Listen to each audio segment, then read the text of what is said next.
ಹನುಮಂತ ಚಲವಾದಿಯವರ ಸಾರಥ್ಯದಲ್ಲಿ Bhimadhwani news 7. Allama Iqbal coaching centre ಸ್ಕೂಲ್ನಲ್ಲಿ 78ನೇ ಸ್ವತಂತ್ರ ದಿನಾಚರಣೆ ಆಚರಿಸಲಾಯಿತು. ಮುಖ್ಯ ಅತಿಥಿಗಳಾಗಿ ಮಾಜಿ ಸೈನಿಕರಾದ ಪ್ರಭುಗೌಡ ಪಾಟೀಲ್ ಧ್ವಜಾರೋಹಣ ನೆರವೇರಿಸಿದ ಬಳಿಕ ಮಾತನಾಡಿ, ಮಕ್ಕಳು ಈ ದೇಶದ ಆಸ್ತಿ. ಮುಂದಿನ ದಿನಮಾನಗಳಲ್ಲಿ ಗಡಿನಾಡ ರಕ್ಷಣೆಗೆ ನೀವೆಲ್ಲರೂ ಬದ್ಧರಾಗಬೇಕು ಮತ್ತು ಗಟ್ಟಿಯಾಗಬೇಕು. ಜೊತೆಗೆ ಒಳ್ಳೆ ವಿದ್ಯಾಭ್ಯಾಸ ಮಾಡುವ ಮುಖಾಂತರ ಬದುಕನ್ನು ಗಟ್ಟಿಯಾಗಿಸಿಕೊಳ್ಳಬೇಕು ಮತ್ತು ಶಾಲೆಯ ಕೀರ್ತಿಯನ್ನು ನೀವೆಲ್ಲರೂ ಬೆಳಗಿಸಬೇಕು ಎಂದರು. ಬಳಿಕ ಮಾತನಾಡಿದ ದಲಿತ ಸಂಘರ್ಷ ಸಮಿತಿ ಅಂಬೇಡ್ಕರ್ ವಾದ ತಾಲೂಕಾ ಸಂಚಾಲಕರು ಹನುಮಂತ ಚಲವಾದಿ ಮಾತನಾಡಿ, ನಾವು ಭಾರತ ದೇಶದಲ್ಲಿ ಹುಟ್ಟಿದ್ದು ನಮ್ಮ ಸೌಭಾಗ್ಯ. ಈ ದೇಶದಲ್ಲಿ ಯಾವುದೇ ಜಾತಿ ತಾರತಮ್ಯ ಇಲ್ಲದೆ ಹಿಂದೂ, ಮುಸ್ಲಿಂ, ಕ್ರೈಸ್ತ ಎಲ್ಲರಿಗೂ ಭಾರತ ಮಾತೆ ಜಾಗ ನೀಡಿದ್ದಾಳೆ.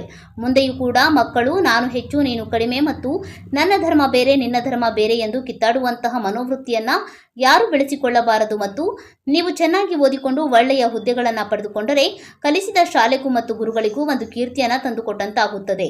ಶಾಲೆಯ ಪರಿಸರ ಚೆನ್ನಾಗಿದ್ದು ಒಳ್ಳೆಯ ಶಿಕ್ಷಣ ನೀಡುತ್ತಿರುವ ಡಾಕ್ಟರ್ ಇರ್ಷಾದ್ ಅಹಮದ್ ಮುಲ್ಲಾ ಅವರಿಗೂ ಮತ್ತು ಶ್ರೀಮತಿ ರುಬಿನಾ ಮುಲ್ಲಾ ಮತ್ತು ಶಾಲೆಯ ಪುಟಾಣಿ ಮಕ್ಕಳಿಗೂ ನಮ್ಮ ಸಂಘಟನೆಯಿಂದ ಏನಾದರೂ ಸಣ್ಣ ಪುಟ್ಟ ಸಹಾಯ ಮಾಡುವುದಿದ್ದರೆ ಖಂಡಿತವಾಗಿಯೂ ಮಾಡುತ್ತೇವೆ ಎಂದು ತಿಳಿಸಿದರು.